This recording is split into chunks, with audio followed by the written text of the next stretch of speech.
Hello বন্ধুরা, আশা করি সবাই ভালো আছেন। আমরা আবারও আজকে চলে এসেছি হৃদয় ভাইয়ের বার্থডে পালন করার জন্য আরও একদিন। আজকে দ্বিতীয় পর্ব হৃদয় ভাইয়ের জন্মদিন পালন করার। আজকে বসের বাসায় উনি স্পেশাল একটি সারপ্রাইজ পার্টি রেখেছেন হৃদয় ভাইয়ের জন্য স্পেশালি।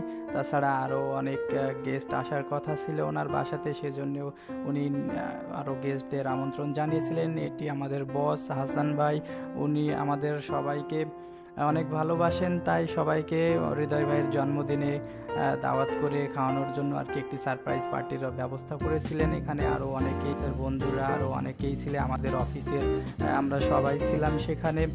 তো হৃদয় ভাই ইতিমধ্যে ভুল করে চলে আসছিলেন এবং তাকে আবারও ব্যাক যেতে হলো একটি সারপ্রাইজের জন্য।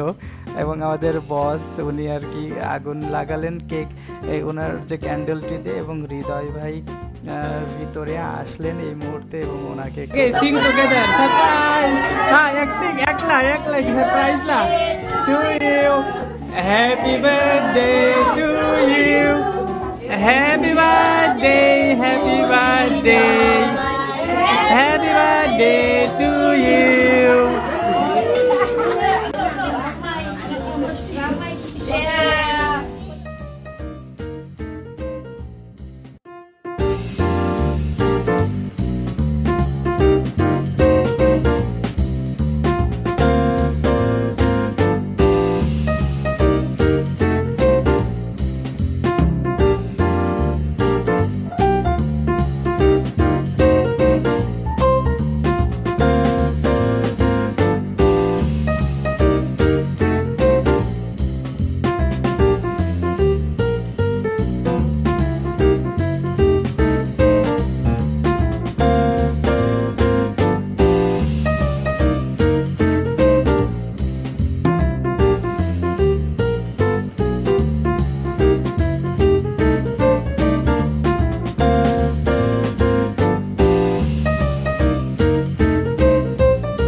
খাওয়া দাওয়ার পর্ব শেষ করে আমরা আর কি এখন বিদায়ের পালা, আমরা সবাই চলে যাব। বিশেষভাবে ধন্যবাদ জানাই আমাদের বসকে, সেই সঙ্গে আপনাদেরও ধন্যবাদ জানাই আমাদের ভিডিও দেখার জন্য। আপনারা আমাদের ভিডিও দেখতে থাকুন, আমরা মালয়েশিয়ার সম্বন্ধে আরও ইম্পর্টেন্ট কিছু তথ্য নিয়ে আসবো। সে পর্যন্ত সুস্থ থাকবেন, ভালো থাকবেন, নিরাপদে থাকবেন। আল্লাহ হাফেজ।